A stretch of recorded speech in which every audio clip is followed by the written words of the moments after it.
Greetings, everyone. Your cartoonist pal Stan here with another episode of Random Encounters, the show where I use random encounter tables, like the kind you find in tabletop role-playing games, such as Dungeons & Dragons, to randomly pick a who and a what, and to draw a cartoon that mashes those things up together in a way that has never been imagined before by anyone, let alone me. Alright, maybe I've thought about it a little, but I don't know what's coming, and neither do you. So I hope that you will join me in this excursion. The whole point of the show is that drawing is fun. This is an exercise that I do on my own, for my own entertainment, and to help kind of spur creative ideas that I wouldn't come up with otherwise. But here, it's just fun. And you, as I say, are invited to join along. You don't have to draw the same thing I'm drawing. You can draw whatever you like. Grab your favorite pen and paper, or notepad, or pencil, or electronic drawing equipment. I do all of mine on my Apple iPad, my iPad Pro, with an Apple Pencil and the app Procreate. None of this is sponsored. It's all because those are the tools that I like to use, and people want to know what I use, so I tell you. Hello, Michael. Hello, Crafty Visage. Hello, Becky. Thank you all for joining me. So let's. We got a crowd.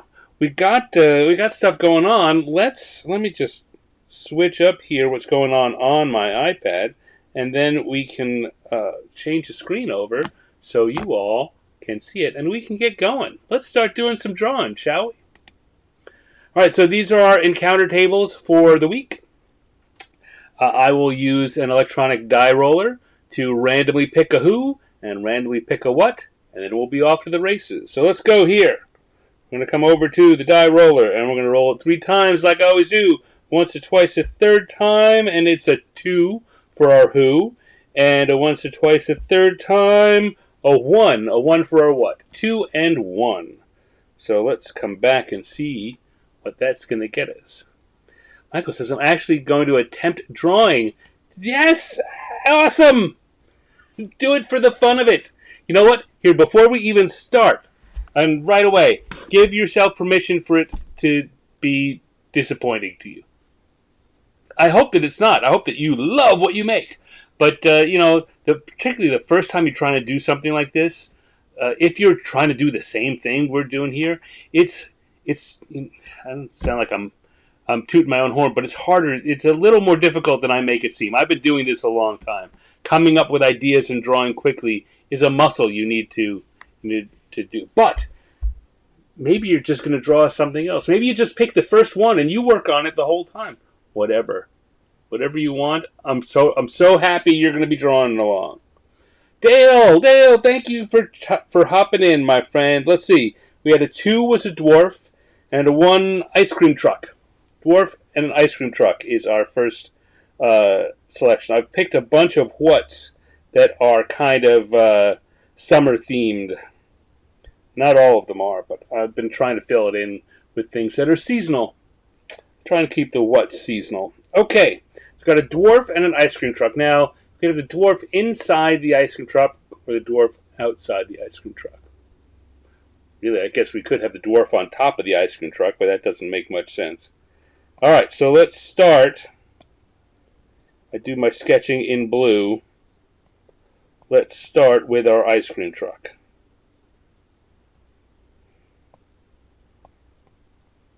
Alright, got a truck here.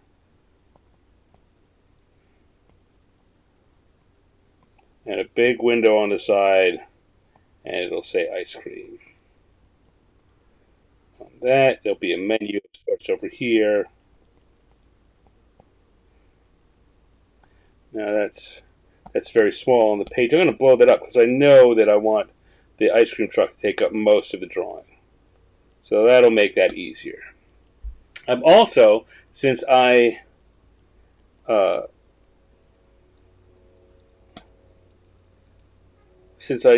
that I want to keep that there, I'm going to add another layer for my sketch so I can now put stuff down that's going to be different that even if I have to erase the sketch, it's not going to be on the same layer, so the truck sketch can stay there. I'll also change the color so you can see more clearly. Maybe we'll go with a purple. I like purple, maybe second most. Now the question is, shall we have the dwarf in the truck? So I guess our two gags are, one, the dwarf is over here saying, something like, "Speak up, I can't hear you."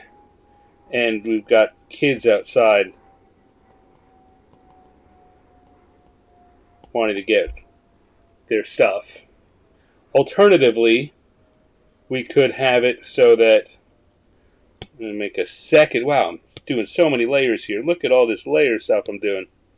Turn that layer off. And second, we could have the guy in the ice cream truck handing down the ice cream, and the dwarf here saying, "I canna reach," because dwarves often speak with Scottish accents in my world. What do you think? Hello, Crypt Walker. Thank you for joining us. I'm kind of grooving on this one more than the first one.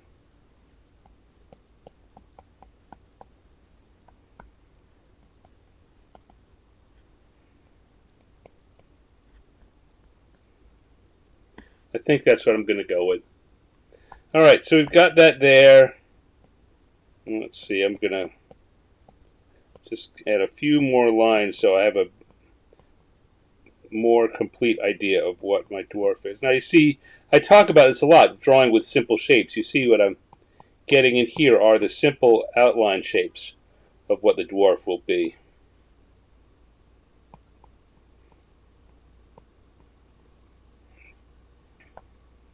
And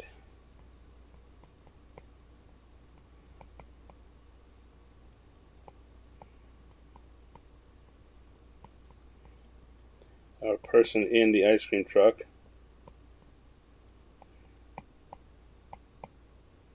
Maybe in the ice cream truck we'll have an elf. We always have elves and dwarves picking on each other. So the elf can be holding it out like that. Little smug look on his elfy face.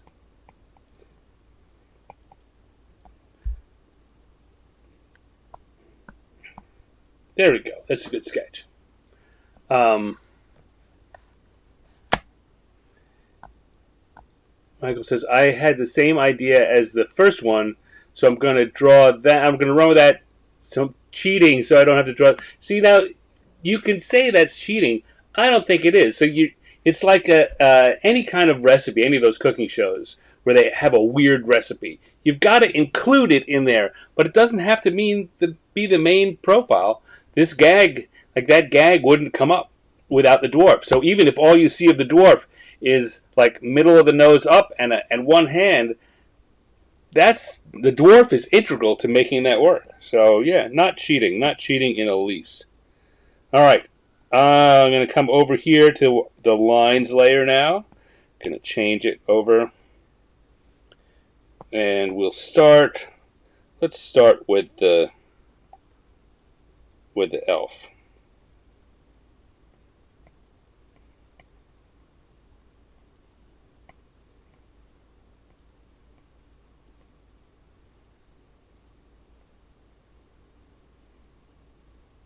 This is one wicked elf. Look at the look on his face.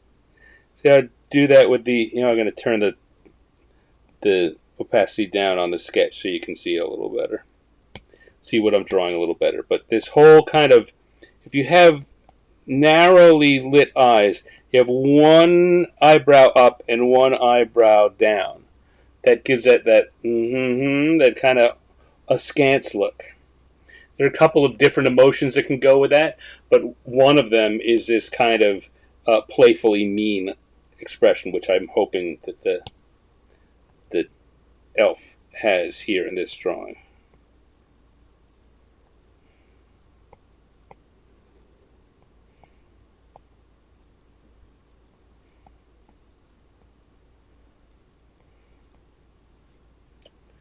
And I'm not so sure. I guess I will.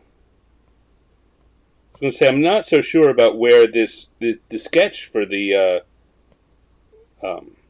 truck window is kind of loose, but if I start with the elf, then I'll just make sure that the shelf on the truck, it's the elf on the shelf, as it were. So I'm going to make sure that that is my guideline when I'm doing the final drawing of the window. There we go. There it is. Now the question is, do I give him a big grin like that?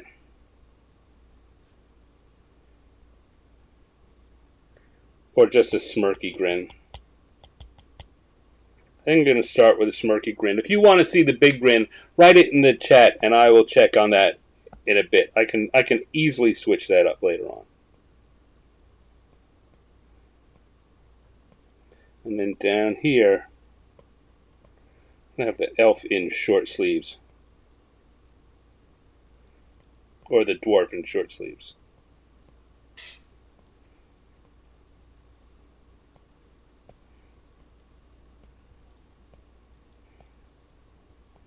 He's going to be mad because the elf is keeping him from his ice cream.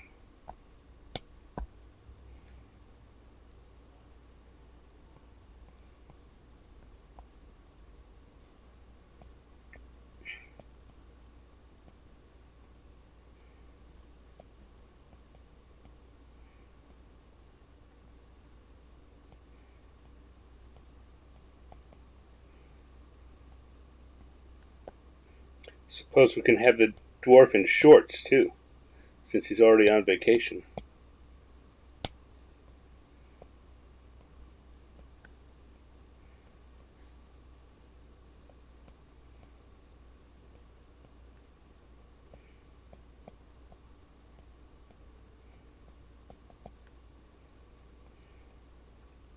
I think we're going to give the dwarf here an aloha shirt.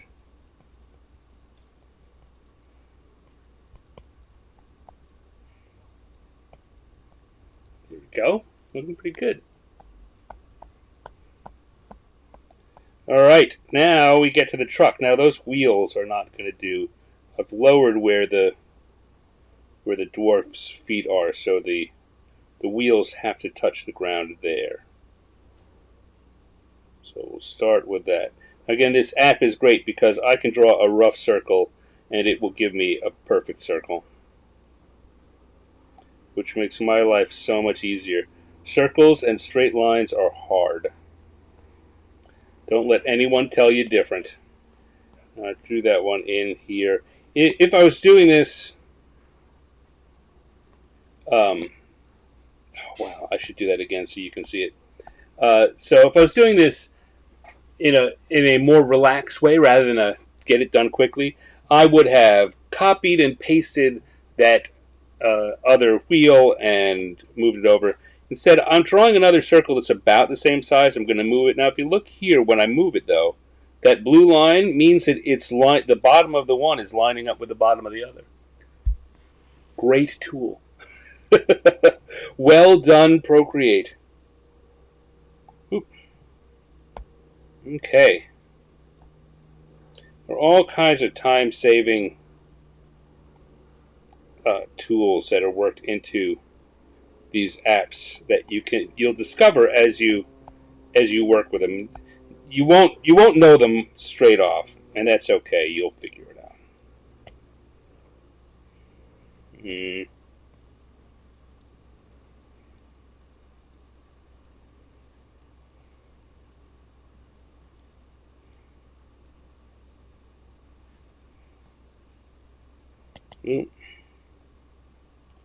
Trying to make sure it's roughly centered. Again, there are lots of ways I could do that and have a more reliable, accurate solution, but they all take more time. And my main thing here is I want to do this quick. So I'm going to not worry about it. Let it be a little wrong.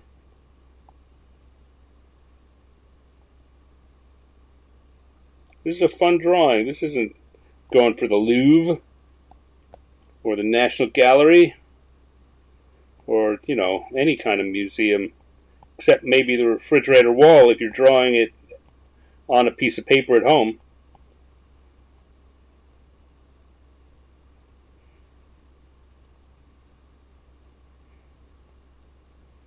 There we go. Now, as I said, we got this arm of the elf is going to help us figure out where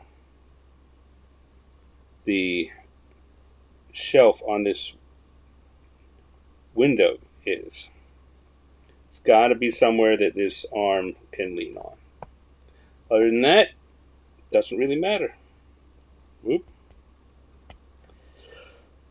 That broken up line is another sign. I've talked about this before. It's another sign that my iPad is getting a little long in the tooth. And it's getting close to the time when I should be replacing it. But it's an expensive piece of equipment, and I don't immediately have the funds lying around to get a new one. So I just have to know that every once in a while when I'm drawing something, that line break is going to happen when I least want it, and I've just got to deal with it. There we go. I was about to start putting some detail in the background here, but that's not really necessary. We'll just use a dark color to indicate that there's space behind the elf. Otherwise, I might draw like a little ice cream machine or a refrigerator. Here, just if I put the word menu and those lines, your eye's going to read that as words. There's words there. I always will say that you don't have to do something perfect. It doesn't have to be right. It just has to not draw your readers, your viewers' attention and make them think, hey, that's wrong. It doesn't have to be right. It just can't be obviously wrong. All right. That's looking pretty good. So I'm going to come in here and I'm going to put in the word ice cream.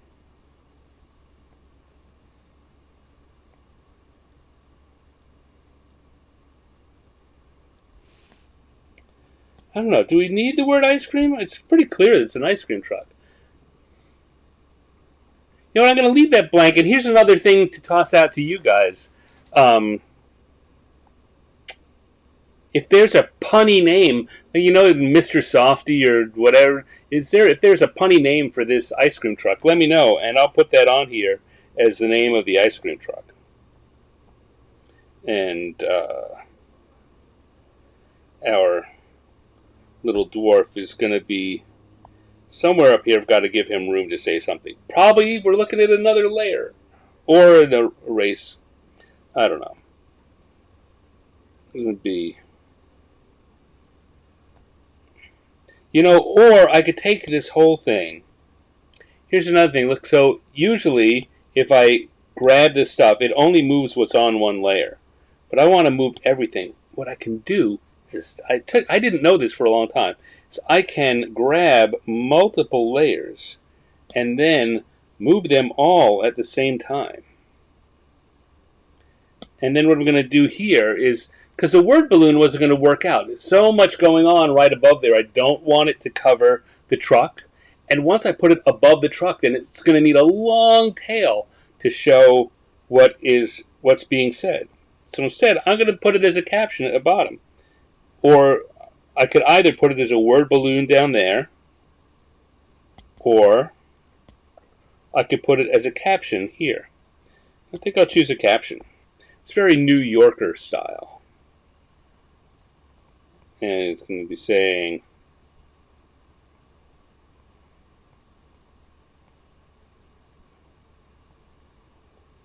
Lower.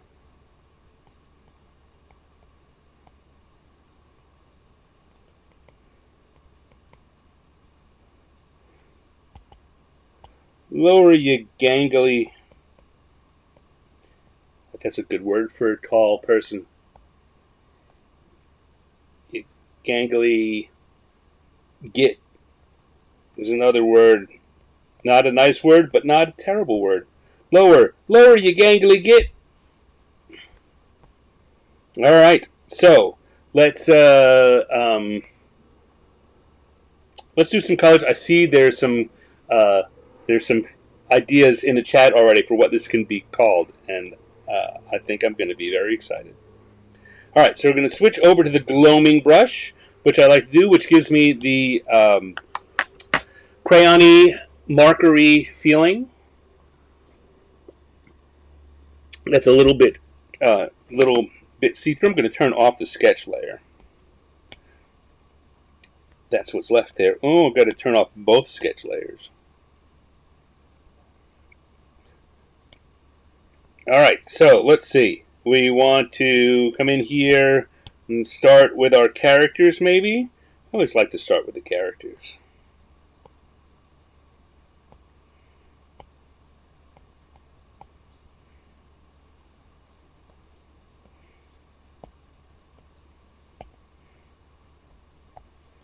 That. I'm going to put the elf. This is a mean elf.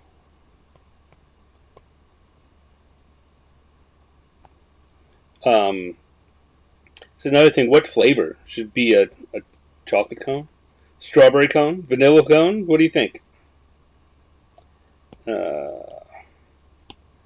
Give the elf a green shirt, I think.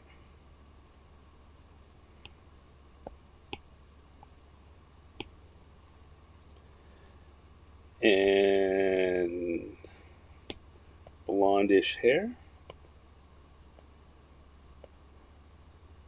Like so. Again, see, I don't have to color the whole thing in with this loose style, kind of like coloring with crayons or markers. I can do that, and it gives it an added feeling of, well, when I'm doing things that are more complex, it helps to give it an added feeling of texture by going with the shapes here, like that, rather than just filling the whole thing in completely. How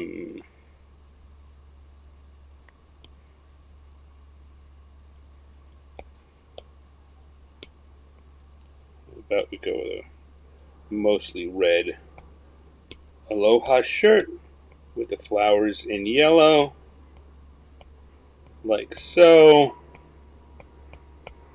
Kind of the opposite. I've got a mostly yellow one with red flowers, which you may have seen me wear on previous episodes, and then kind of jean shorts, and we're gonna have leather sandals like that. I think we'll use the same color for the wristbands there.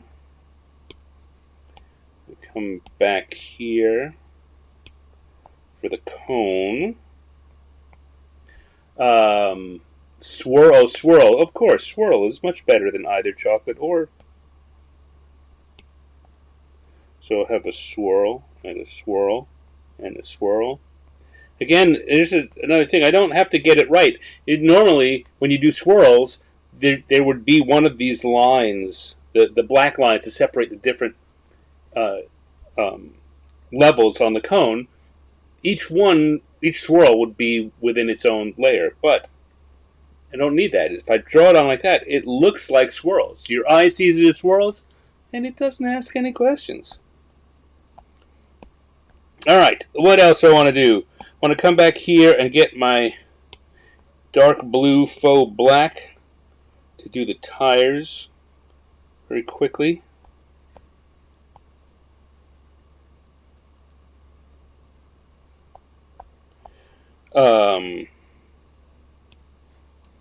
Maybe I don't know, bluish color for the van. for the ice cream truck?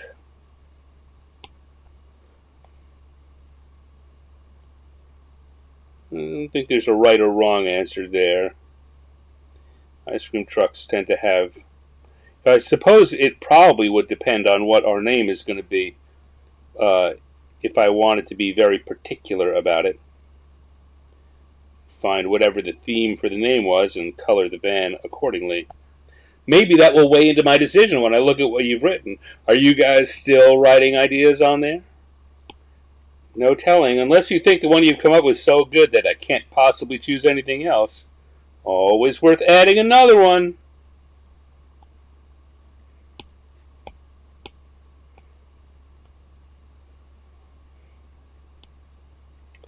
And I'm going to go back to this bluish gray to put in on the hubcaps.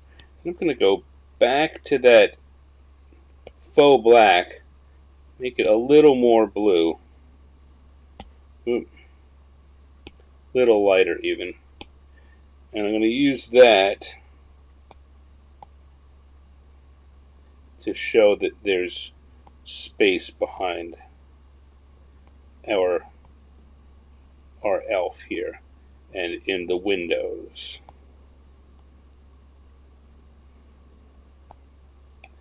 And what more? Oh, I'm going to go back to that same gray from the tires, and I'm going to use that for the window. I could do a gold. You know what? I think I'll do a gold instead. Too many blues there in one spot. Where did I do? Oh, yeah. So we'll grab that yellow there and use that for the frame around the window. Like so. And for the rear view mirror and around the headlight. Look at that. I can find all these nice places to use that as an accent color.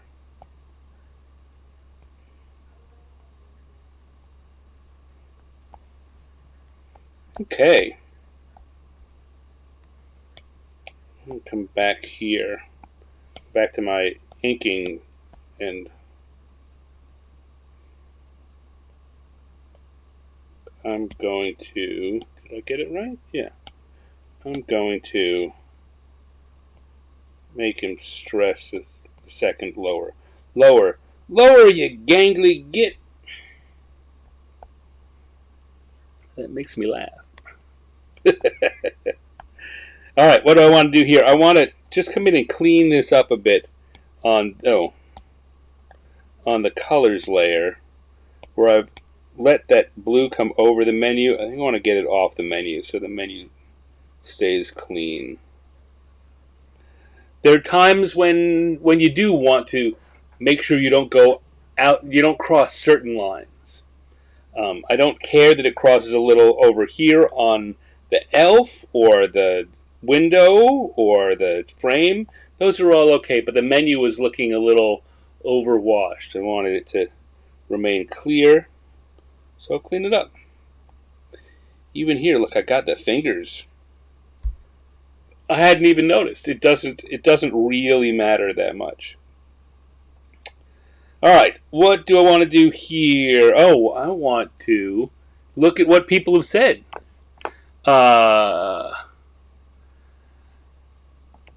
Let's see. I love that tool and other. Yes, yeah, there's a lot of the tools in Procreate are the same as you find in other things. Once you learn one of these programs, sometimes it's a pain to find out where it is because different programs hide them different ways or call them different things. But usually, if you learn one program, you can expect most of the tools that you like to show up in other similar programs. Hello, Ravenlore. Glad you could make it. How do I get Procreate to display directly on my computer? All right, let me answer that in a bit. I will answer that, though. Procreated 3 times now. I just recreate. Blue Beer's Ice Cream. Okay, Becky says Blue Beer's Ice Cream. Random Oddity says Ice Creams. I like that one.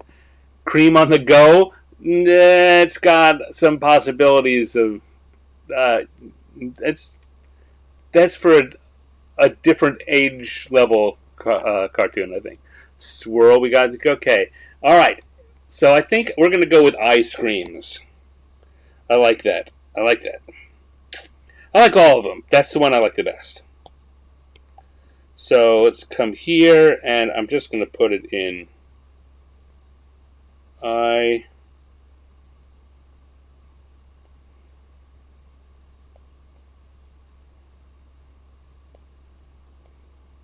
And here's another thing that I normally don't do is try to put in lettering without penciling it in.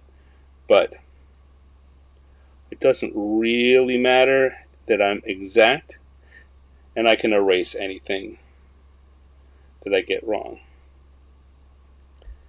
Man, now I love the idea of an Ice Screams thing with a little screaming monster as a logo. Or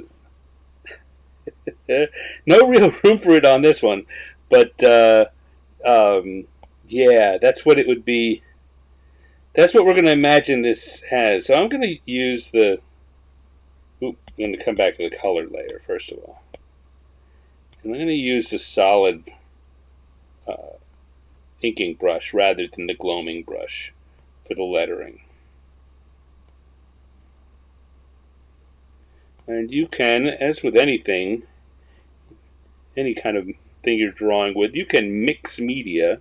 You don't have to use the same brush all the time. In fact, most people who do digital drawing will switch brushes a lot over the course of a given drawing. Different types, different areas, different effects, they use different brushes.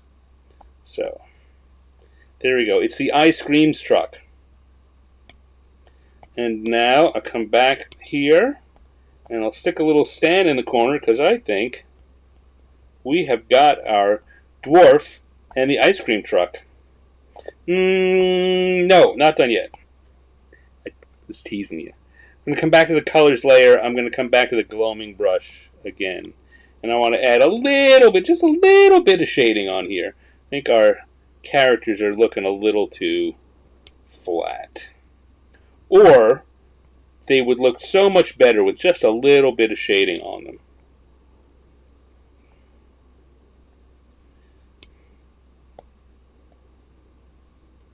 Not a lot. Just a little bit.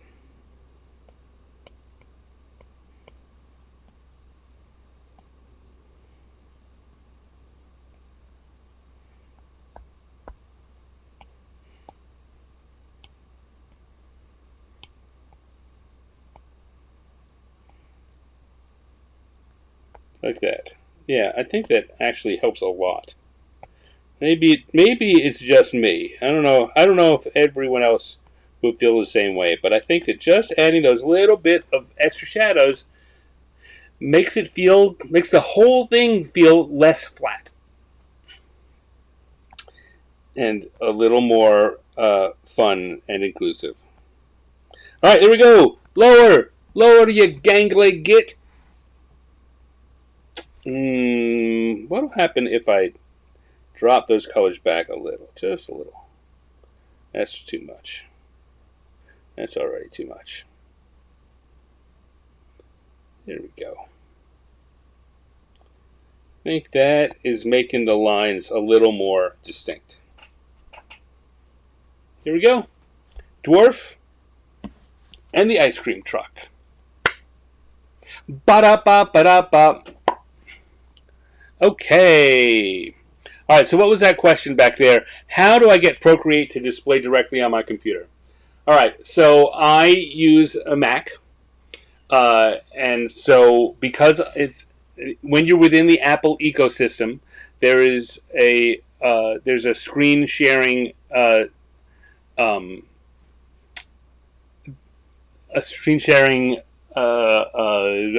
function called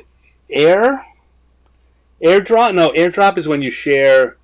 It's a similar to AirDrop where you can share files back and forth. But I am. Let's see if I can pull this up. If I do this, screen mirroring is what it's called here, and so it's mirroring my iPad, and then I can choose where I want to mirror it. So I chose my Mac Mini, which I do most of my work on, or most of my writing and where I'm streaming from here. So I'm sharing that screen as a window on the Mac Mini. And let's say as long as you're using two machines that are synced up to the same Apple account, and they're within range of each other, that happens really easily. So it's super easy for me to make this a window on my machine, and then I do my streaming using an app called Ecamm Live, and I just point to that window as a camera source. So that may be too complicated for some of the folks out there, maybe just right for some of the folks out there. I hope, Random Oddities, that answers your question in a way that is satisfying. So, I'm going to have a little sip here. Refreshing. And I'm going to come back to my iPad. I'm going to take down round 1, turn on round 2, and turn back on our encounter tables. And now, it's time to go back and re-roll another random encounter and do another cartoon. So let's hop over to the die roller and give it another go. So we go once, twice, third time, and 6. 6, which we know is adventurers. I always keep adventurers as my number 6 on the Who's. All right, adventurers, and the what is once, twice, a third time. 1. Adventurers. Ice cream truck again. I could switch that over to and flop them so it's troll mowing the lawn, or I could come back to the dice and give it another line. Or if you guys start typing quickly and you put something I like, I might just use that instead. So once or twice, a third time. 4 is what we come up with this time. And that is Rodeo Clown. Adventurer Rodeo Clown. I don't know. Troll mowing the lawn is the one which is in my head. Although, you know, I said before, some of the jokes we were coming up with were not not immediately family friendly, and some of the ideas I have for the troll mowing the lawn are maybe a little gruesomer than I might normally go for. What do you guys think? Any input? Otherwise, it's, you know, I'll just do what I want. You know me, I will. So that's a good reason for me to pause again, have another little sip, see if anyone has any input they want to give me.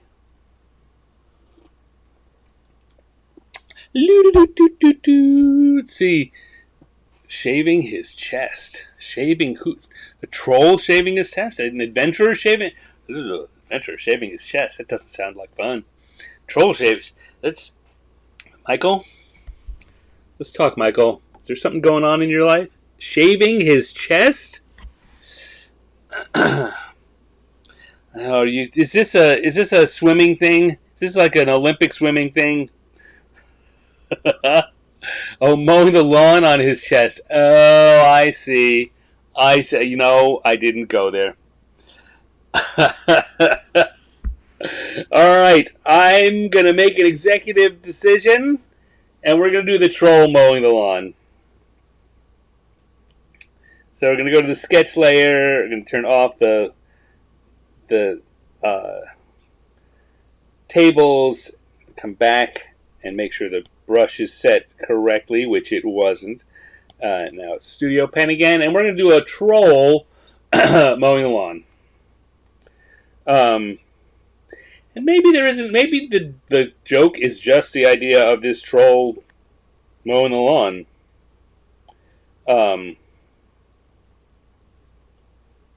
Because I'll tell you, other than, you know, the troll getting its fingers or toes caught under the mower and chopped off and him not worrying about it. That I can't really, off the top of my head, think of a joke to go with this. So again, if you guys have one, let me know. I'm going to do a rough drawing here. Oh, we got a lawnmower. Body. And again, I talk about the simple shapes, right? So if I drop that back a little and add a layer so we can look at it, you can see the simple shapes is I'm doing kind of a, come on, there we go, kind of a, just an oval there, something like that, and then it really is literally lines, right? I want trying to get the posture right, which is another thing that you'll find when you practice more, that the difference between just getting proportions correct and getting a good posture.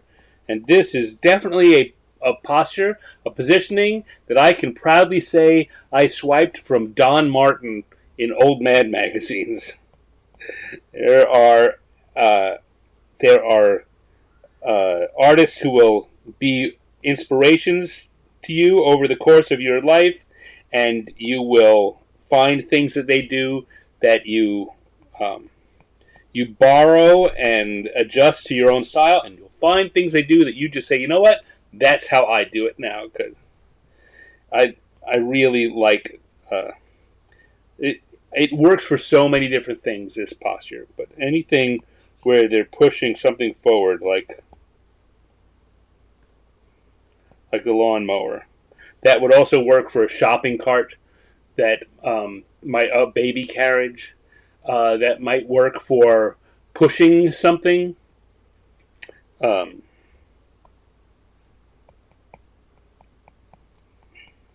Right, again, now trolls have a tall head and long noses, so they don't necessarily come out like that. And big ears, lots of hair. I think I'm going to give our troll a straw hat, because I think that's funny.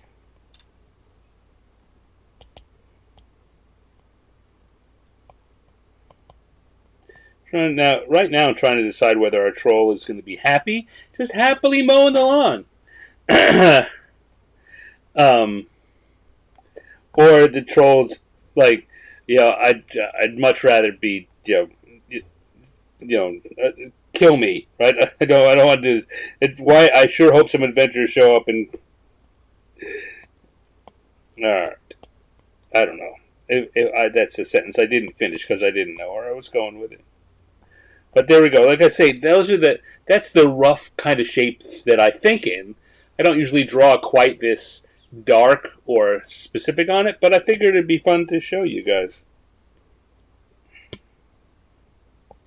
I can delete that. And that's the basic shape. Now, if I want to do that, then he's going to take up the whole page. If I make him smaller, then we can have something else happening in the yard that he's mowing. What might be happening where the troll is mowing?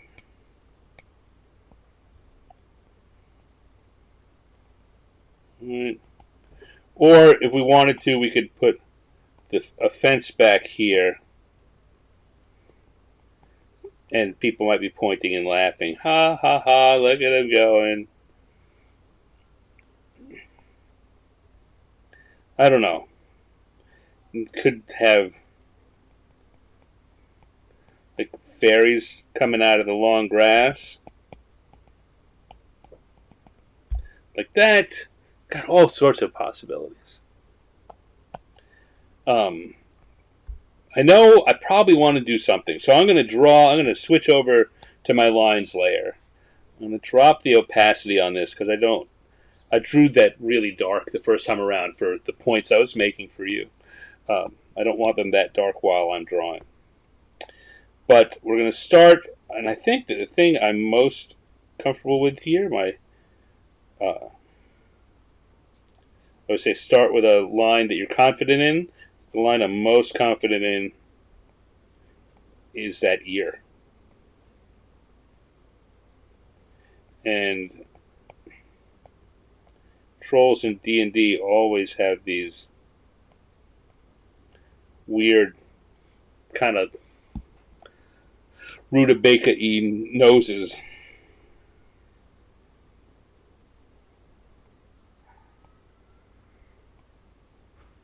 And then we will come here and do the hat.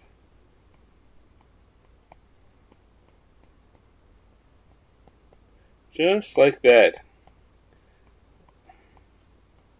Again, it's simple shapes. Simple shapes really carry the day, right? If I put this one square or kind of loose rectangle with another line through it, and then I just do these cross hatches like that, it looks like a straw hat. It's one of those, it's the little magic tricks and the kind of things that you learn by practicing and by looking what other people do, what other cartoonists do. I certainly didn't make that up, but I did notice other cartoonists who were doing straw hats, and basically it's just a square with those lighter X's in it, and it worked great. So, like the Don Martin pose, I made it mine.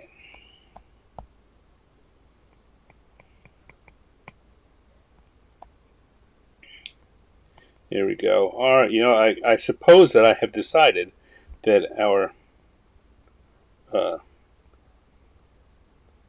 troll is not so happy about doing yard work on a sunny day.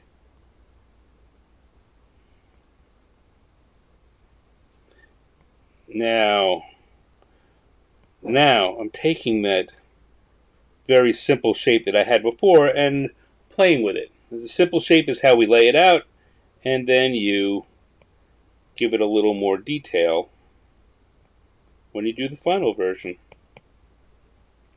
Or you start with a very light sketch. Now, in a lot of these drawings, I'm leaving out a whole step that I would use in most of my drawings, and that is the detailed pencils. I go right from a light pencil into a finished drawing, and I don't suggest that you do that, and I do not do that when I'm drawing for professional reasons or for something finished, something I want to look as good as it can be. Because you want a lot of these mistakes that I wind up making that I have to erase, or I look at and I go, I wouldn't do that if I had it all to do over again. The place you learn what those are is in the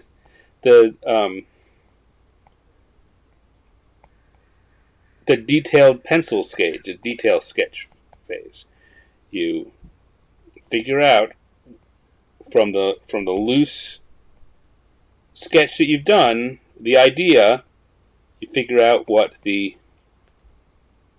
finished execution should look like.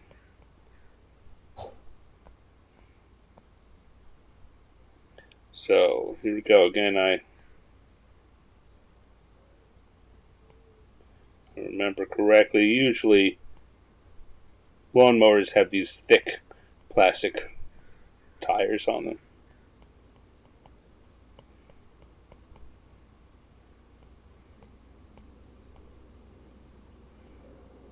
And then I'm going to just put on some weird little shapes on there, because a lawnmower has different switches and doodads and openings that you can put stuff in. It's got the engine block on top. There we go. Let's see. How do I do eyes from the side? Okay, Michael asked that. That's one question. Joke could be keep eating. You're not fat enough to eat. Yeah. Great. Lawnmower is a sheep. That's possible. Though I was also thinking the lawnmower could be a mimic. The lawnmower is a sheep is a very Flintstones joke. Those of you who ever watched the cartoon The Flintstones, Fred would have a dinosaur, a small dinosaur, that in place of this buck would be a dinosaur that lead out and went ag ag ag ag ag ag ag. That's which is not my poo-pooing your idea. It's saying you've hit on a classic good idea.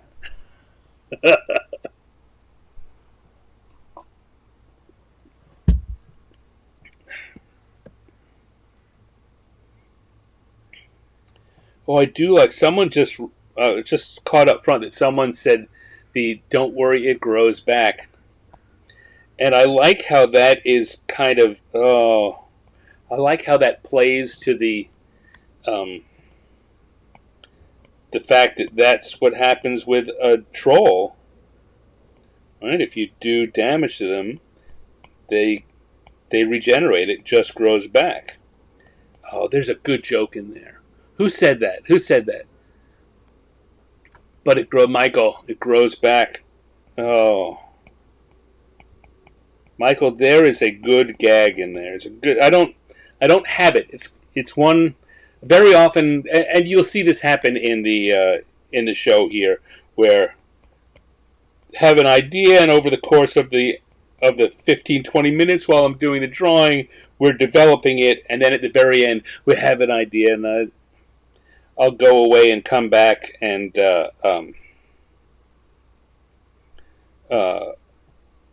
maybe the next day, and I'll have a better version of it, or a more refined version of it, or the next step. And it often will start like that. It's a good idea. There is nothing wrong with the first idea. It is a good idea. But you let it grow and you will get to something beautiful. And I think that there is something beautiful in the "it grows back" gag here. I don't know what it is. um,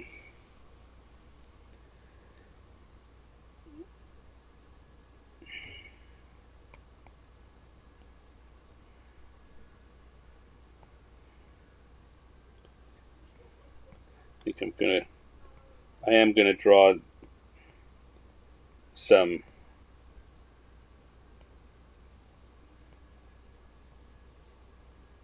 fey creatures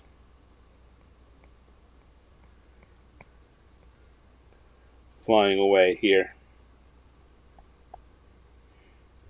Or at least one. There's not a lot of room.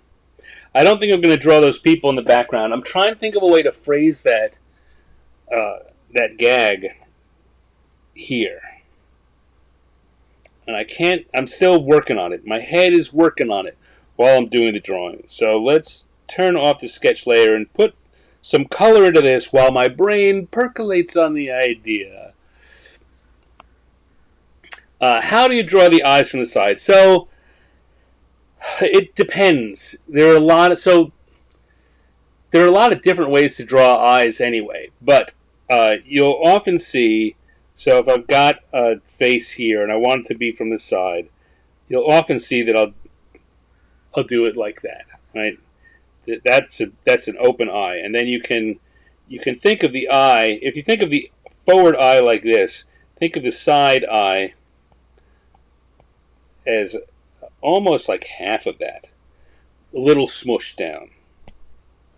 But the eyes from the side definitely come to the corner of the eye, right? Where your eyes are going to be kind of, if not necessarily a sharp V, a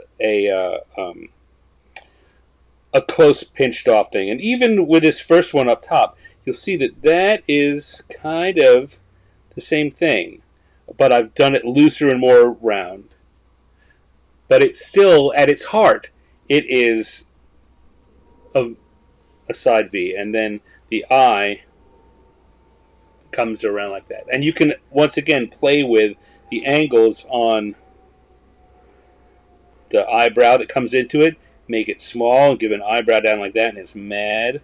Make it big and do an eyebrow over here, and then it'll depend on the pupil.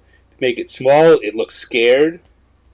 If you make it big, it looks surprised, or maybe even a little sleepy. And you can start playing with the things around it under the eye. Anyway, that's basically it. And you see here with the troll, because a troll has a very thin face, and if I were to draw a troll face on, I would give it wide eyes. I've definitely here gone with the brow. First of all, the brow being down because he's angry, and then close it out, and that's the eye. He could be looking up at someone, or he could be looking down because he's doing the mowing. He could be looking back the other way.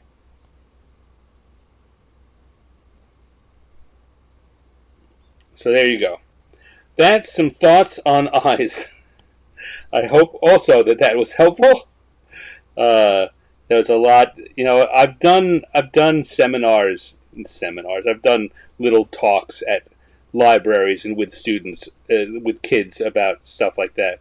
I'm usually a little more organized, and I've pre-prepared.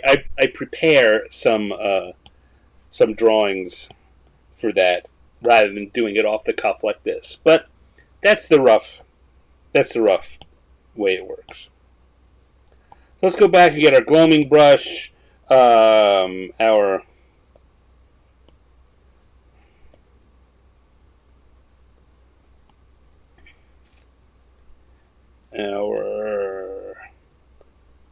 troll is going to be kind of a sickly green like that. Very similar to the color I used for the beholder last week. But the nose is a darker version of that. I always found that the troll's nose is about the same color as its hair. I don't know why that is, but it is. At least in my world.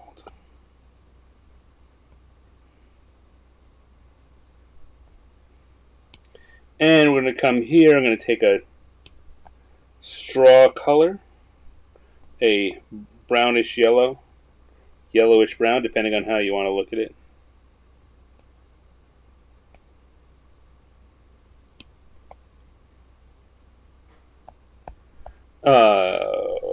We're going to go back to kind of a denim-y blue for the pants.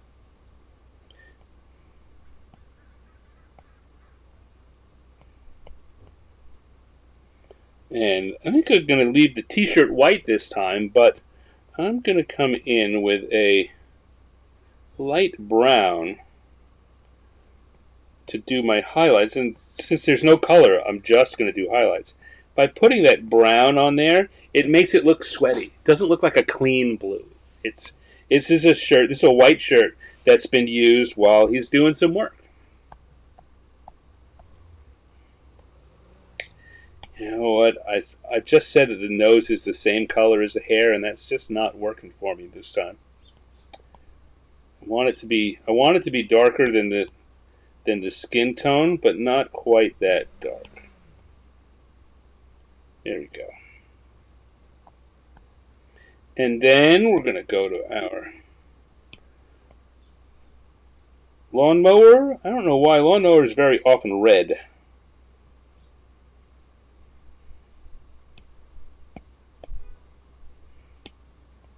Maybe because it's supposed to have that racing car feel, so that the manly men will like them.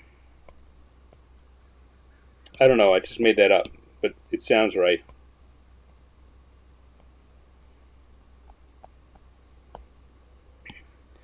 And come here for our little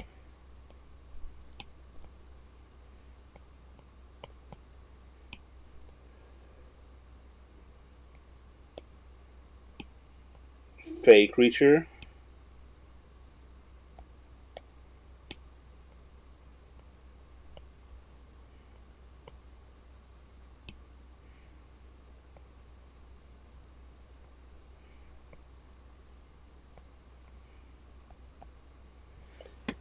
And okay, for the grass, We want a light green. Oops. I want a light green, maybe lighter than that. Let's see. For this area here, and then we want a darker version of the same thing for the uncut grass.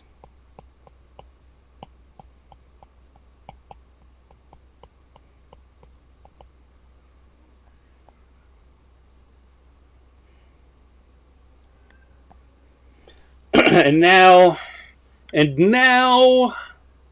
we get to the joke. Got to figure out the joke. So I'm going to come back and turn the sketch layer on again so that I can write it out a couple of times, or as many times as I need to. So I want our troll is going to be something like that.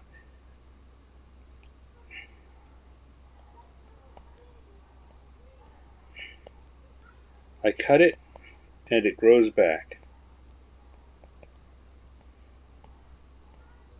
I want to put an emphasis on grows back.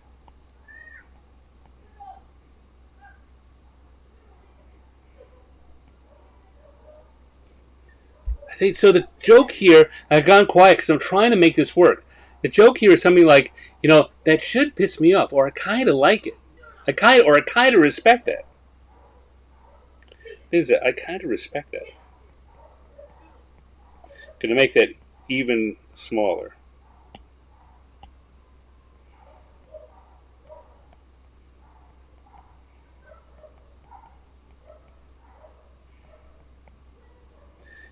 I cut it and it keeps growing back. That's what I want to say. Again, see, it happens. So I need to come back. So I now need to make that a little longer, right? I cut it.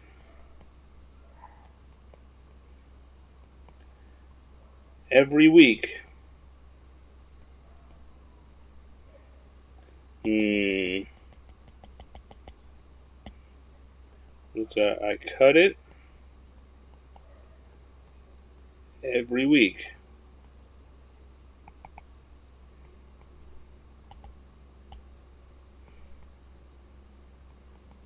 And it keeps growing back. So now one of the things about lettering in comics is that how and where you place the lettering affects a lot of things.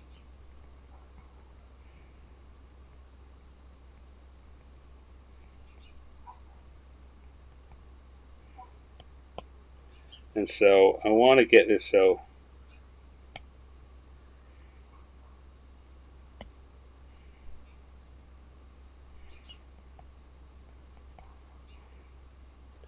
do that, and then I want to grab I kind of respect that. I want to take this and move it off for a second, because what I'm going to do is figure out this is the thing. That's the word balloon, but then I want to take the bottom out of it. So it's got a complete word balloon. And then I want to drop this part in at the bottom as a secondary word balloon. Like that. There we go. There we go. I think that is a... I think if I thought about it, I would come up with more. The longer I thought about this, the more I would keep playing with it and toying with it. But I think this one works well enough that I'm going to keep it.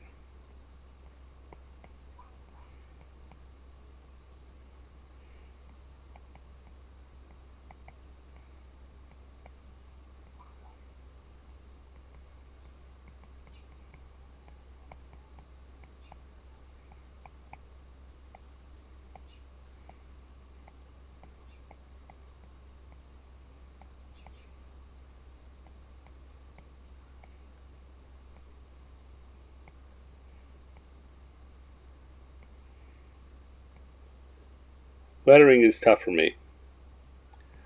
I have pretty sloppy handwriting naturally. I've taught myself to be better about it when doing cartooning, when putting it into a cartoon, but it's still not great. And I have to concentrate a lot. Alright, so there we go.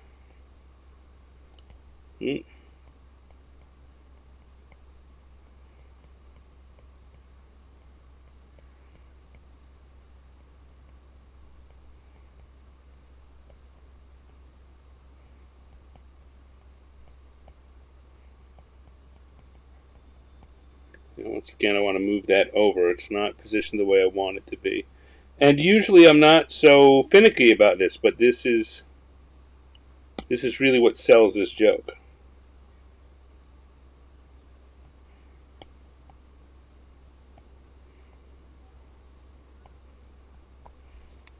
Turn the sketch off again.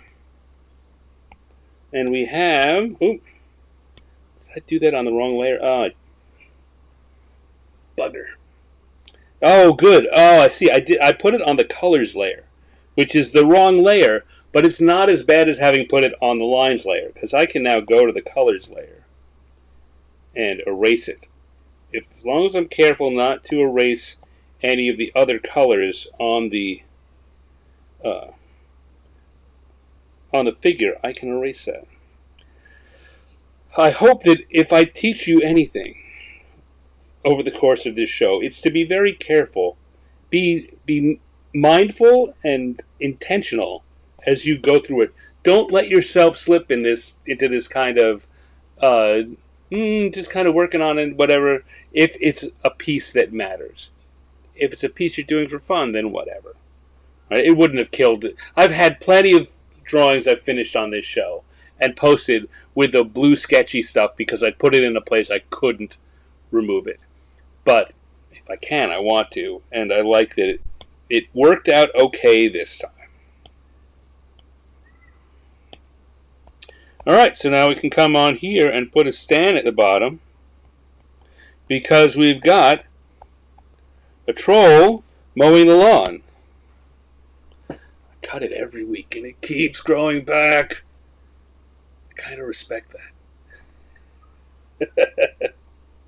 That's, you know what? I think, while I said before, if I keep thinking about this, I probably will develop it more.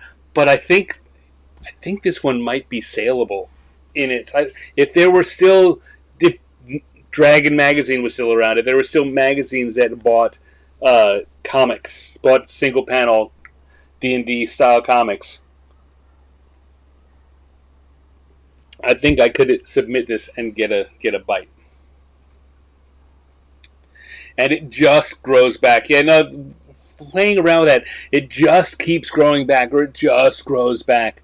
Yeah, that's the kind of tweaking that I would keep doing on this. But no need, because we're done with it. Ba-da-ba-ba-doop-boop. Alright, I'm going to turn off round 2, turn on round 3, make sure I'm in the right brush color, and the right pen, and I'm going to turn on the encounter tables one more time. Gonna stretch. Always take a stretch. Been doing this for a little bit more than an hour. Stretch. Shake it out. Hope you guys are having fun. I am. But then I always have fun. That's why I do this. Alright. You ready? Ready? Because I'm going to do a little pause and then we're going to go on into number 3. Deep breath.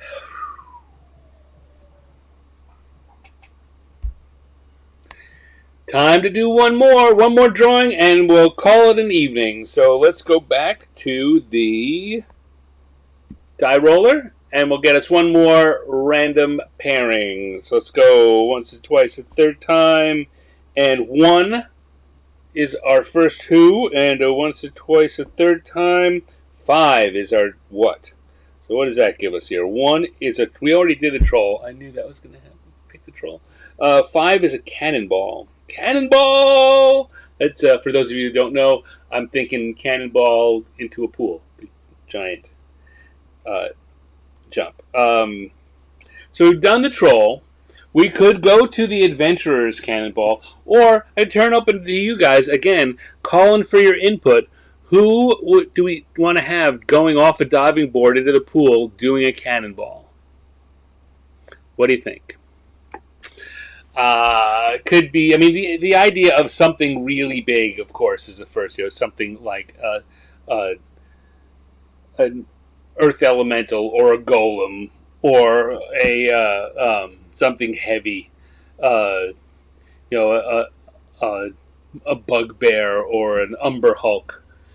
What else would be a funny thing to see doing a cannonball? The two-trunked elephant from the well, we could do an elephant.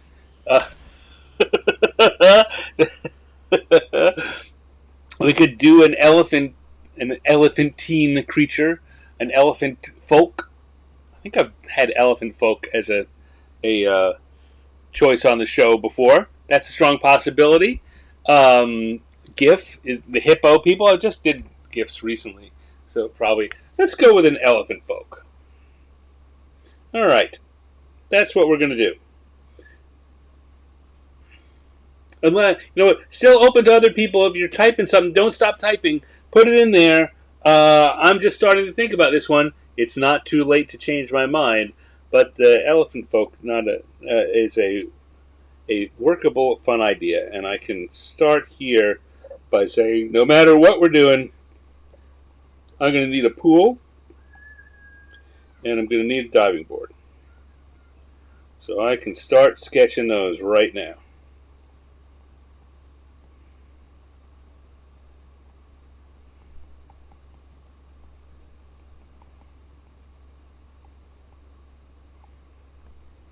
Right, I'm thinking about the pool and the diving board we used to have at the pool across the street.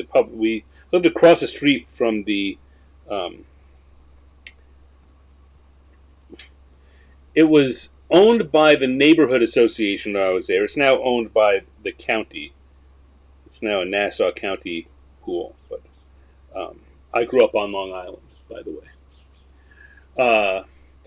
Doing a cannonball in a kiddie swimming pool, that's another good joke. So we're going to have whatever it is going to come here. It's going to go come here, and like that. So whatever it is going to be around here, and it's going to be yelling cannonball. Let me lower those down. Doing a cannonball into a kiddie swimming pool. Let's say that's another good joke. All right. So nothing else having cropped up, I'm going to go with the elephant. You know, again, we're going to use a shape. So the body is going to be a big, roundish shape. The legs are also. You know what? Let me just come over here and zoom in. So for this elephant creature, I want a roundish body. It's both square and roundish. Kind of weird. The legs are going to be almost triangular, right? They're not going to finish off a triangle, but they are triangular in that I want them to come out wider, getting wider at the bottom and then flat at the bottom. And then we'll have a head and tubular arms like that.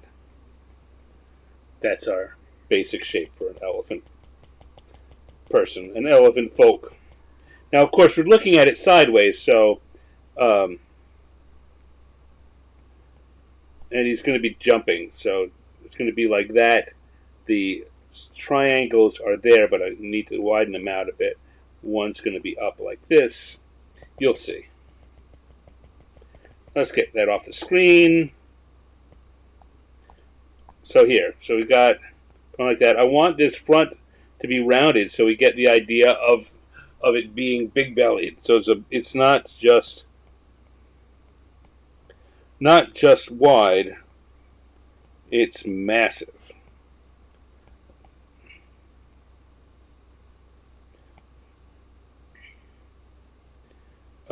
Little toenails, and we're going to have the head here. No neck, right? The head comes right out of the shoulders, and the trunk is going to go up like that.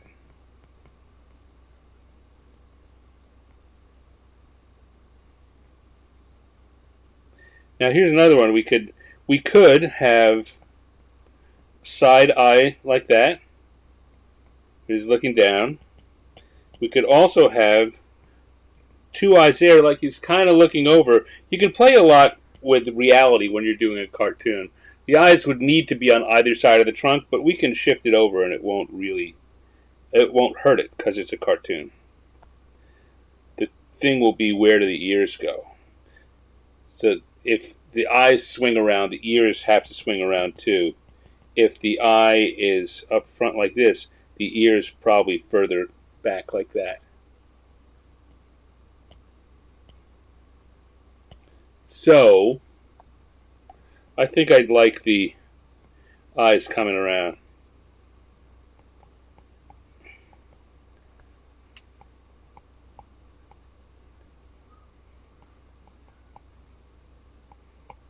He's kind of got his head down on his chest.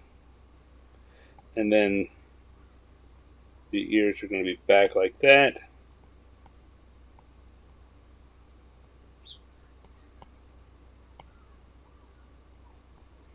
And I may have to undo some of this belly to make this work right. But I still want it to be rounded, so I'll do it there.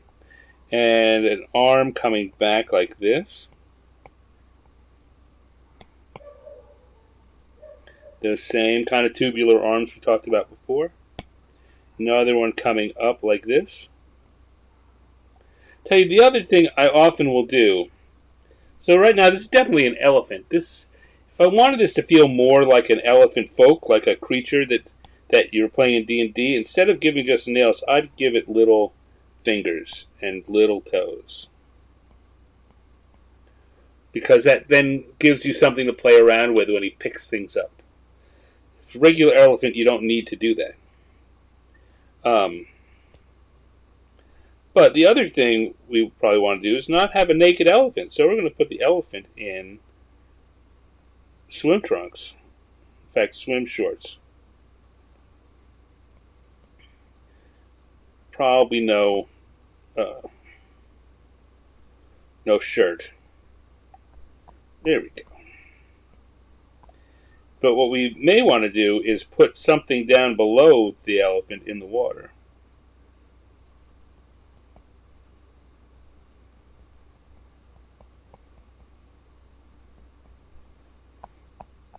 Just because that's funny. So think about what's in the water. Who is in the water? Who's in the water below the elephant? Who's about to get cannonballed?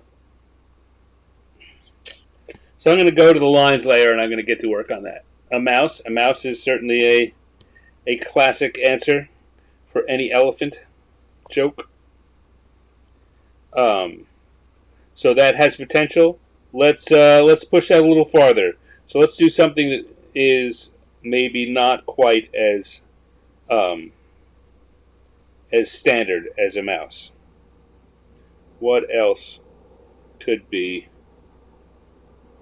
down there? Again, thinking of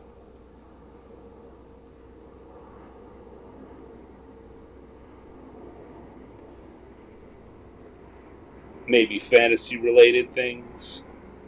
I don't know. If I were going to write this story-wise, instead of making it a mouse per se, I might make it a were-rat or some other kind of mousy creature that's not technically a mouse and requires the brain just do that little bit of extra thinking to get the joke.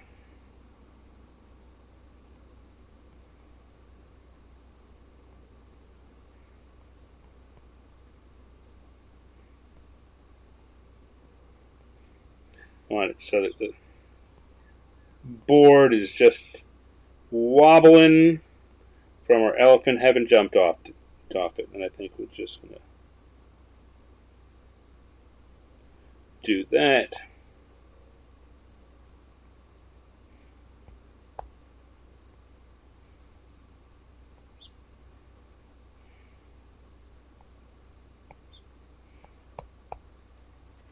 A merfolk, possibly. All right, I'm going to start here. I am most confident with the eyes, as I often am. Very often is a facial feature. It's either a facial feature or the limb or the part of the body which is doing the most expressive thing. In this case, the trunk is important. So I'm coming to that next, but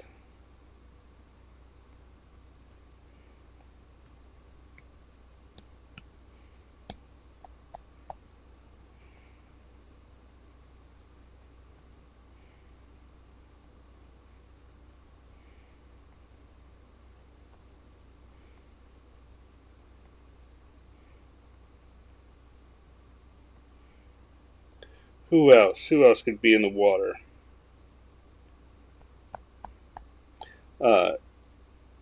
Dale was here earlier. Very often Dale's answer is a gnome. Gnomes are always fun to put in perilous situations.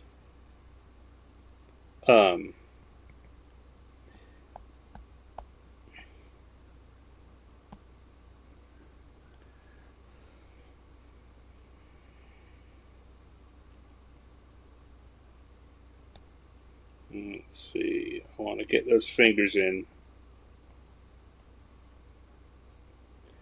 because we want our elephant folk to feel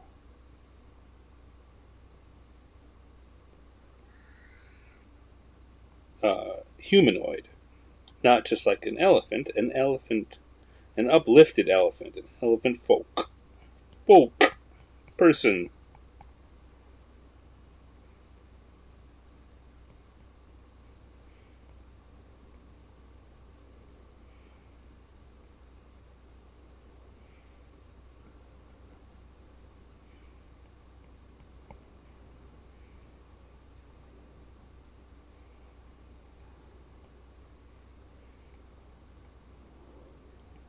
And we're going to get the foot there. I'm going to put a knee, a little swab of a knee.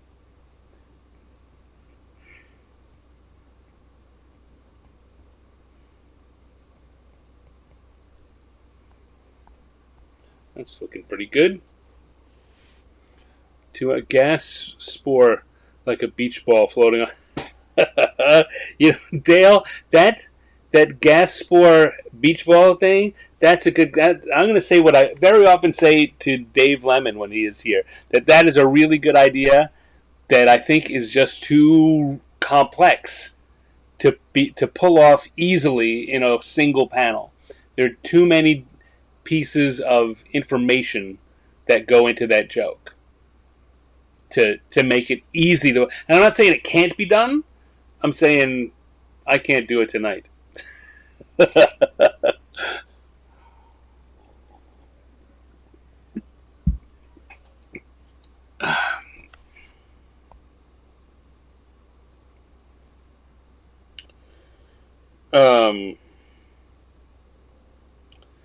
All right. Having gotten this far, I guess I could do a little bit here of the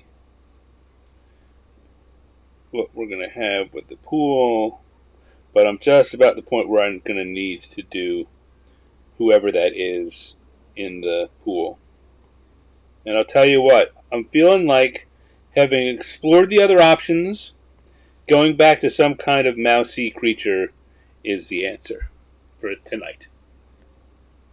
So that's another thing that sometimes happens. You finish something and you say, okay, no, let's move on from that. And in the end, you come back and say, you know what? No, that was the right answer I had at the beginning.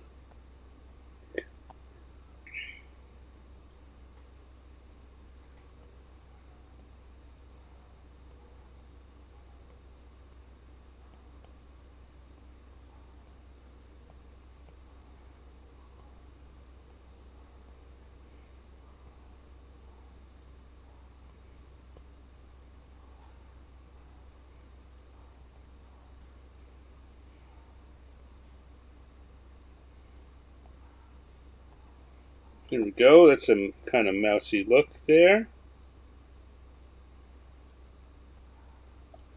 Or I'm going to give a little mousy hand. Coming up. Oh, no. I'm totally hearing like a droopy-ish voice. Qantas Airlines koala voice. Oh, no. Yeah. No cannonballing. The rules are no cannonballing. Oh, dear.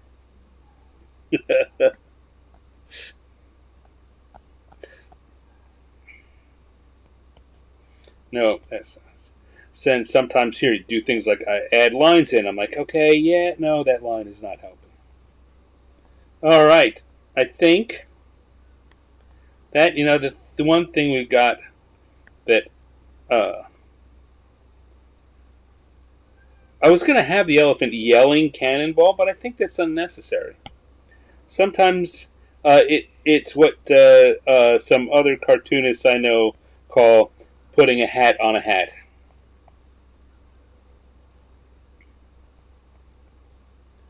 All right, I think that's looking good. Let's turn off the sketch layer and see what we've got here. Looking good. I think a few little additions would be good.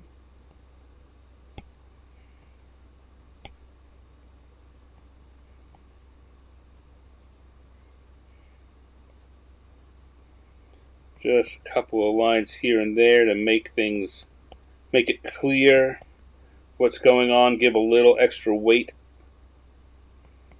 to this or that.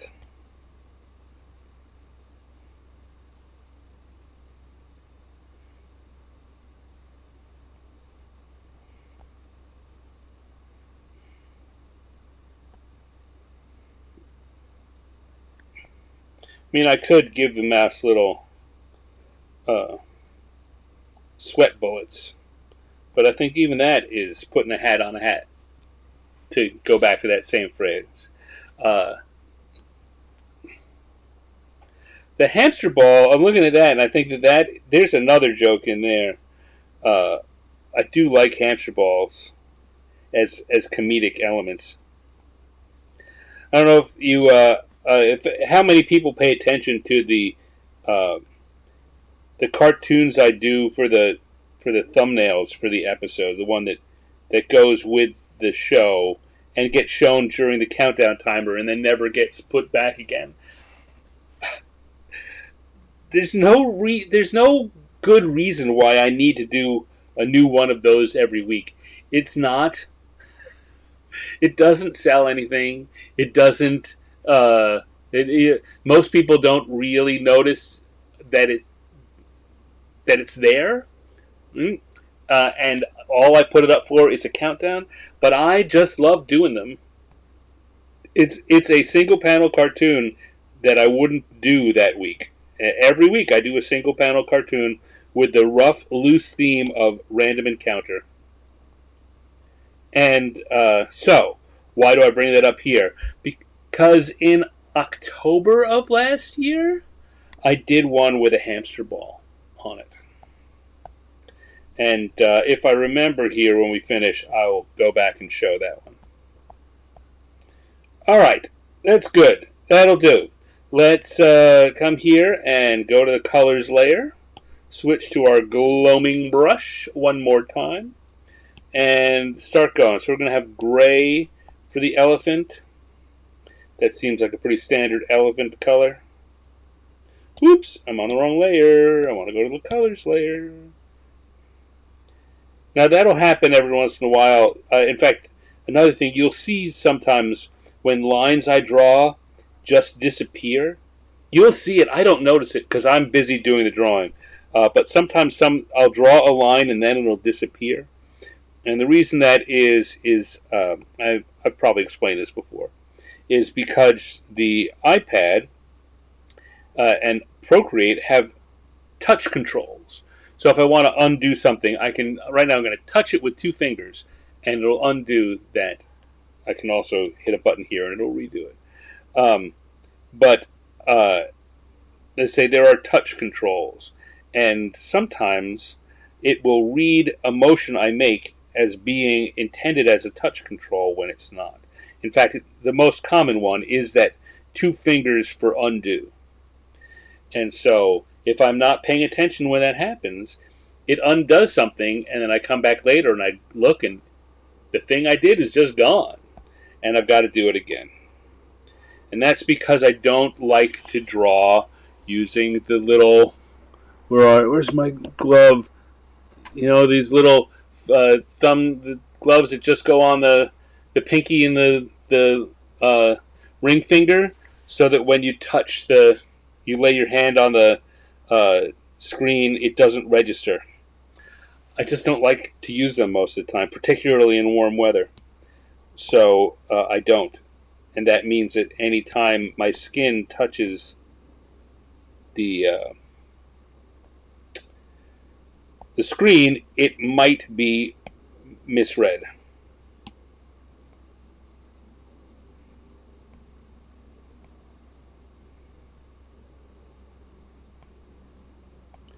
So, yeah, if you're ever watching the show and you catch a line that I just spent a lot of time talking about in drawing disappearing and not coming back, it's because the iPad read read me saying undo, and I didn't notice it happening.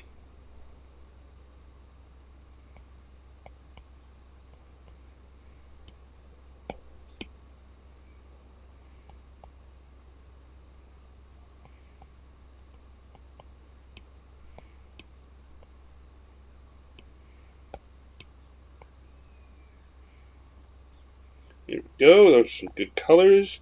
Now,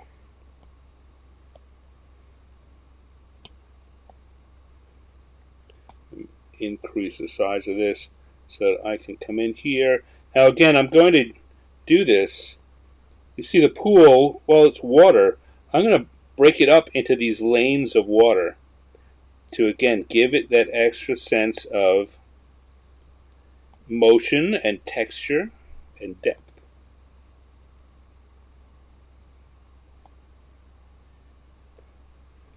I'm not putting any particular detail in it, but by breaking it up into these areas, into these spaces, which the lines have already kind of defined, I am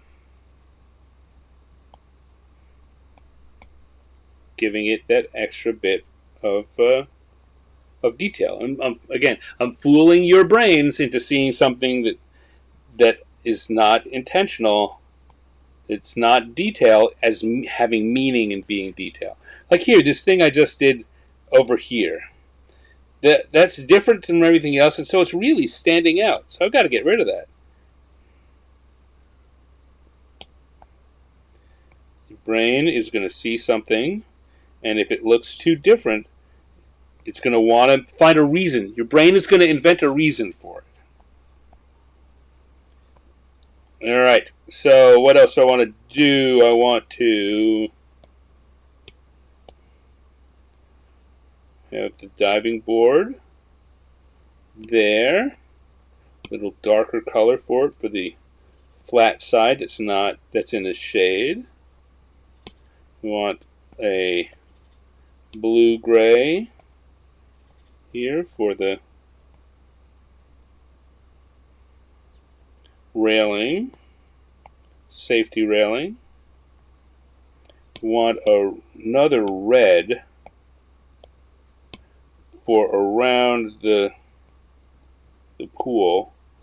Every pool I've been to has some kind of distinct color right around any public pool, so that you know you don't accidentally step off into the pool. So come back here.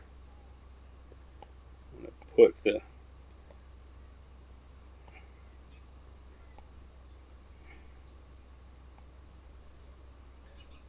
colors to show the elephants falling now. Okay, so those are good flat colors. Let's add a little more, just a little extra. Again, we're going to do some of the shading we usually do, and take a darker version of the gray and come on the underside there.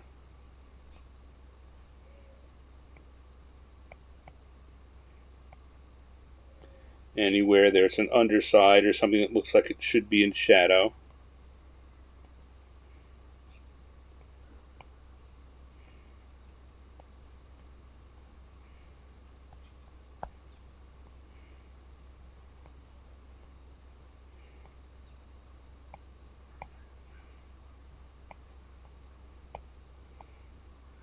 Like that. That's looking pretty good.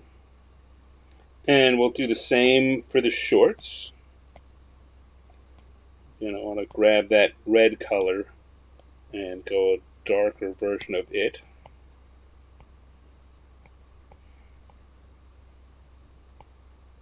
Not a lot, just a little. Just a little. And here's the other thing I'm going to do. I'm going to go back to the blue that we put in here. I'm going to put a darker version of that. In fact, I'm not even going to worry about matching up what's below it. I'm just going to put kind of a circular shape for the shadow that our elephant is casting as they are doing their cannonball. And then I'll use it a little bit on these other waves, wherever I see a wave. Get a little bit of that same shadow.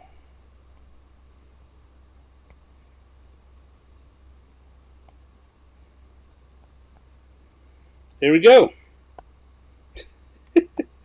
Although I've got to come to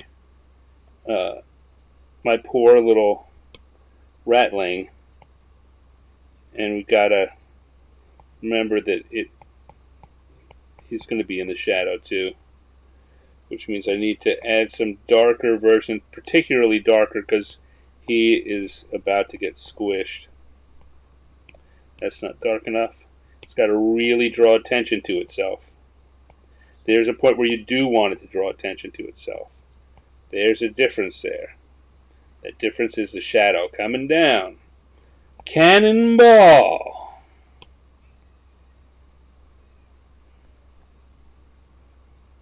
See? That looks dangerous. I think I want to come in with a light blue, even in the eyes. All right, a little bit of shadow there. Wow. I don't know if you know, that made a big difference there. Difference between, come on, that white and put the blue in there. That puts a heaviness underneath it. Maybe it feels less impactful when I was zoomed in. All right, and I want to come in here and I'm going to give my elephant blue eyes. Why not?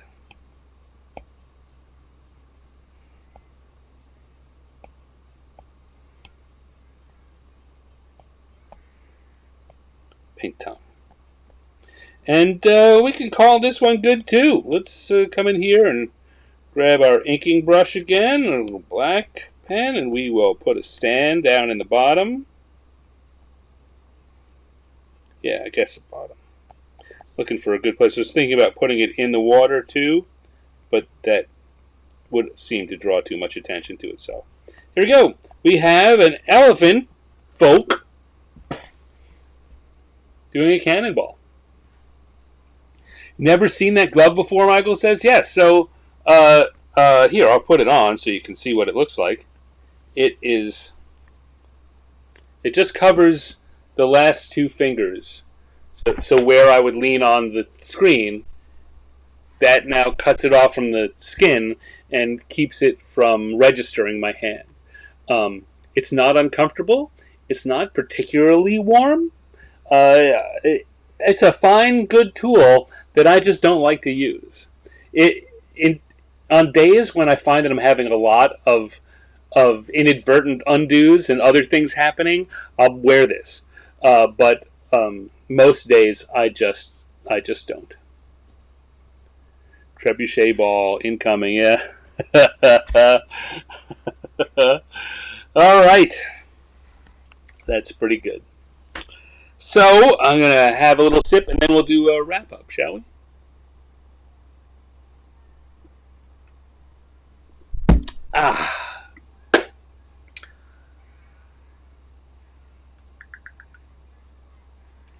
Another good Thursday. Another good Thursday with 3 drawings in it. We have our Elephantfolk doing a Cannonball. We had our troll mowing the lawn. And we had a Dwarf at the ice cream truck. Poor little guy. You know what? Some weeks I feel lucky to get one drawing that I think is pretty funny. I think all 3 of these are keepers. And you know what? A lot of that comes from the fine folks that were in the chat today. A lot of really good ideas. A lot of good brainstorming and workshopping. That's the word I'm thinking for. Workshopping of these ideas. As I said during the show, chances are that, with more time and more workshopping, we could maybe get them even further along. But I think we came up with some really good stuff. So you guys should be proud of yourselves. Michael and Becky and Dale and Ravenlore. Who else was here? Random Oddities was here for a while. No, other people are watching and not chatting, and that's okay. No pressure, my friends. No pressure. So I'm going to get this off the screen and get it just to me again. Just me. It's been another fun day. The last few weeks I have been talking about a Kickstarter that I was part of, and that Kickstarter ended for the Damn It Owen collection of cartoons. Here's the good news that I didn't know at the time. There are after sales available, so you can still go to. I no longer have the overlay ready to be posted, but you can go to Damn It Owen, DAMNITOWEN, dammitowen.com, and it will take you to the Kickstarter page where you can still buy in, even though the Kickstarter is over. So if you want to get, and those cartoons are very similar to these that we do on the show. These are cartoons that I did based off things that my friend and business partner Owen would say on either on a live stream or in a social media post that I just had an idea for a cartoon. The same way we do here. Just a random thing I didn't know was coming, and I think, wow, that'd make a great cartoon. And I draw them, and I try to draw them quickly and get them done and posted as close to the time that he said it. So, excuse me, so that so that I look like a genius because I get them done so fast. So it's a book of those cartoons. There are over 100 cartoons in it. There's digital. There's print on demand at no added cost. No added cost above the cost of the printing. So yeah, please go check those out. Damn it, Owen, DAMNITOWEN.com. And if you want to see more of the things that I do, well, you might just want to tune in to 50 Years in the Dungeon, which is a show that I do on Wednesday nights, where I'm doing interviews with folks who worked on Dungeons & Dragons. This is to celebrate the 50th anniversary of the game Dungeons & Dragons and the hobby of role-playing games. So I'm doing an interview with a different person that worked on the game at some point. And while I'm doing that, I'm also drawing a cartoon homage to a classic piece of D&D art. So you can pop around and see those. They're a lot of fun. What else? Oh, you know what? I realized I told you that I might show you something. Give me a second here. Let me vamp for a bit. And I'm going to come back here, and I'm going to find last October. We're talking about the hamster wheel that Dale brought up earlier. I did the introductory, the promotional thumbnail is what I call these things. I don't know. There might be some other term I'm supposed to be using, but I don't.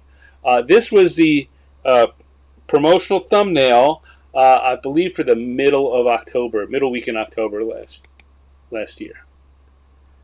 It was the same week as the New York City Marathon, which was why I I was moved to do a marathon-inspired uh, drawing. But we got a little hamster and a hamster wheel running the marathon. Yeah, like I say, I put more effort than these things really. I don't want to say deserve, but require for sure. Uh, they come and they go. No attention is ever paid to them. But I think a lot of them have turned out to be really good. I'm thinking about doing something, maybe an episode, an extra episode, just kind of going over these and talking about them, showing them. Maybe making an art book with them. I don't know how many people would want to buy that, but different things. This is one of my favorites with the hamster wheel. So Dale, that's why I really like that idea, and I'm sorry I couldn't use it in art drawing today. But I celebrate you and your idea here with this cute little drawing of a hamster and a hamster wheel running a marathon. All right, so I think that is well and truly enough.